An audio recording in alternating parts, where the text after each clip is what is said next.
Antenatal care basically refers to the comprehensive care given to a pregnant woman to ensure that she goes through pregnancy, labor, and prepucium safely with the delivery of a healthy baby. The recommended approach to antenatal care is known as focused antenatal care. It has the following principles. It emphasizes quality of care rather than quantity of care. As for comprehensive antenatal visits recommended for women with normal pregnancy, and also individualized care. That means each woman's own medical and psychological needs and disease detection instead of risk categorization based on the simple principle that all pregnant women are at risk of complications. Pregnant women should be carefully assessed at booking and at all subsequent visits to identify problems that are likely to have adverse effects on pregnancy. Pregnancies with risk conditions as one or more risk factors should be seen more frequently and also referred to a hospital or obstetrician for management. Another important component of antenatal care is a health education and counseling that's given to clients, and this promotes healthy behavior and lifestyle during the pregnancy and also enable the woman to recognize danger signs in pregnancy and prepare adequately for emergencies and safe delivery. Findings at each visit should be accurately documented. Antenatal visits scheduled for a normal healthy woman. Women who are healthy at booking and who remain healthy at subsequent visits and do not have any identified potential risk conditions may have 4 comprehensive visits, which are booking visits. The recommended schedules as soon as a woman suspects she is pregnant, preferably before 14 weeks. The first scheduled visit recommended schedule is at 16 to 20 weeks. The second scheduled visit is in 6th month, about 24 to 28 weeks. The third scheduled visit is in 8th month, 28 to 32 weeks, and fourth scheduled visit is in 9th month, about 36 weeks. During the last visit, the woman should be asked to return if she does not give birth within 2 weeks after her expected date of birth. So more frequent visits or follow-up schedules are implemented to meet the client's individual needs. Many clients come for their first visit during their second trimester of pregnancy. In this case, the visit schedule must be modified to ensure that the client receives all the essential components of care before childbirth. Assessment of the mother at the booking visit. So you take detailed history and present health, past medical and surgical history, past obstetric history, family history, and social history. So confirm the last menstrual period and establish gestational age. Examine from head to toe and all body systems, including a check for anemia, blood pressure, pulse, general health status, and manage appropriately. To conduct obstetric examination to confirm pregnancy and measure uterine size and assess fetal well-being. Requests for or conduct screening tests as per national protocol. So assessment of mother at follow-up visits. So he asks about the mother's health status since last visit and asks about health concerns. Inquire about fetal activity, especially gestation more than 20 weeks. Test urine for albumin and sugar. Examine mother for weight gain, anemia, and for complications such as preeclampsia, and manage appropriately. Check blood pressure. The upper limit of the normal is 140 millimeters mercury for the systolic pressure and 90 millimeters mercury for the diastolic pressure. So obstetric examination, you Measure uterine size. You measure symphysiofundal height in centimeters between 20 to 36 weeks gestation. And you check the lie, presentation, and position of the baby, and the descent of the presenting part, the third trimester. So you check the fetal heart sounds. Normal rate is 120 160 beats per minute. Investigations: full blood counts at booking 28 and 36 weeks or more frequently if indicated. So fasting blood glucose must be done on all pregnant women at booking 28 and 32 weeks. Hemoglobin level at booking 28 36 weeks or more frequently if indicated. And like I said, hemoglobin level at booking 28 and 36 weeks or more frequently if indicated. So blood film for malaria parasites, sickling, if necessary, HB electrophoresis, GSPD activity,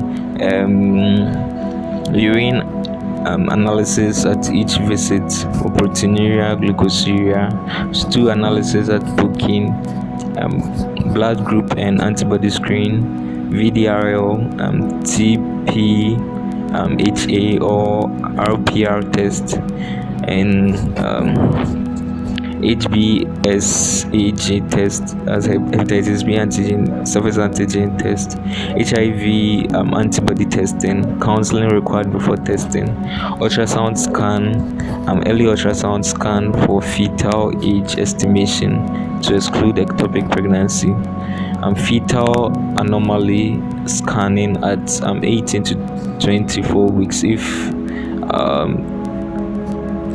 24 weeks is very beneficial. So late screening at 36 weeks, placenta position, fetal well-being too. The screening test for diabetes in pregnancy. The fasting blood glucose test must be done in all pregnant women at booking and also at 28 to 32 weeks. And we test for urine glucose at each antenatal visit. Urine glucose of +1 or +2 on 2 occasions, or +3 or +4 on 1 occasion warrants a full oral glucose tolerance test, as OGTT. So those found to have a normal curve can be tested again later in pregnancy, as after 28 to 32 weeks. And those with impaired glucose tolerance or frankly diabetic curves should have treatment. The main treatment objectives are to ensure good health throughout pregnancy, labor or delivery, also the prepurum, to detect and also treat adequately any existing or potential health problems, to prevent anemia and malaria, to ensure delivery of a healthy baby. Non-pharmacological treatment: you encourage the use of insecticide treated nets, and counseling and education on the following topics like healthy balanced diet, avoid smoking and alcohol intake, avoid non-prescribed medications and herbs, pregnancy discomforts and management, malaria prevention, family planning, breastfeeding and newborn care, immunization, danger signs and symptoms in pregnancy, exercise, mild to moderate exercise, preferably non-weight bearing, at least 3 times per week is to be encouraged. Avoid exercise in the supine position after the first trimester, and discontinue exercise when there is danger signs such as any of the following, like bloody vaginal discharge, persistent headaches or visual disturbances, faintness or dizziness, chest pain, and unexplained abdominal pain. The exercise is contraindicated in pregnancy-induced hypertension, preterm rupture of membranes, preterm labor, in women with incompetent cervix, second or third trimester bleeding, unexplained intrauterine growth retardation. So develop a birth preparedness and complication readiness plan with the woman. Pharmacological treatment, anemia prevention. First line treatment, you give ferrous sulfate, dried or anhydrous oral 200 milligrams, 65 milligrams elemental iron daily, or ferrous fumarate oral 200 milligrams, 65 elemental iron daily, or iron 3 hydroxide polymaltose complex oral 100 milligrams elemental iron daily. And also you add folic acid oral 5 milligrams once daily, where combination prenatal drug formulations of iron, folate, and other micronutrients are preferred. Ensure that the iron content meets the minimum requirement dose of 65 milligrams per day. Malaria prophylaxis, you give appropriately, usually sulfamethoxazole, pyrimethamine, and oral. You give 5 doses 1 month apart, starting from week 16 or first quickening. Prophylactic treatment should not exceed week 36. Tetanus prophylaxis, you give tetanol IM 0.5 milliliters, the first dose from 20th week gestation, second dose 1 month after initial dose, and if patient has not previously had anti-tetanus immunization. A course of tetanus toxoid vaccinations should be given to all women according to the following schedule. TT1, you give the first dose 0.5 milliliters SCOIM at any contact with a pregnant woman, including the first antenatal visit. And TT2, you give the second dose at least 4 weeks after TT1. And TT3, you give the third dose at least 6 months after TT2 or during subsequent pregnancy. TT4 and TT5, 1 dose in each of 2 subsequent pregnancies to make up a total of 5 doses. So no further doses will be necessary in subsequent pregnancies.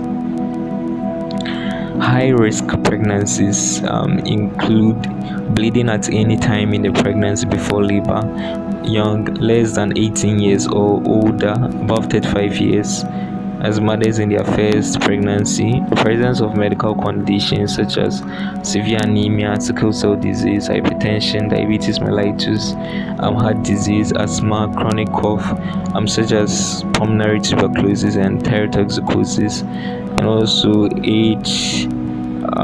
HIV positivity. Women with more than 5 children, as grand multiparous mother, past history of bleeding after delivery or retained placenta, abnormal presentation and position of the baby in the womb at term, transverse lie or breech presentation. So multiple pregnancies, prolonged pregnancy, when the pregnancy lasts longer than 42 weeks, contracted pelvis, pelvis too small for the baby to be delivered safely per vaginum. This may be obvious when the mother is short, as less than 154 centimeters, or has small feet, shoe size less than 4.5 UK, and big baby at term when the symphysis fundal height is more than 39 to 40 centimeters at term, or when the estimated fetal weight is 4 kilograms or higher. So past history of stillbirths or babies who die within the first week of life, especially if they die in the same problem. The past pregnancy history of miscarriages around the same gestational age, decrease in growth of the baby, fetal growth restriction, uterine size smaller than the gestational age, and the uterine size much bigger than the gestational age with one fetus present, previous instrumental delivery, vacuum extraction or forceps delivery, and previous operation on the womb such as cesarean section, myomectomy, or with the uterus, or when the uterus is repaired after perforation during DNC, and preterm labor before 37 completed weeks, rhesus negative mothers with rhesus positive husbands or with other antibodies, and women who are at risk of for sensitization must be given anti-D immunoglobulin 500 I at 28 weeks and repeated within 72 hours of delivery. The referral criteria: high risk pregnancies should be referred to a hospital or obstetrician for management and delivery.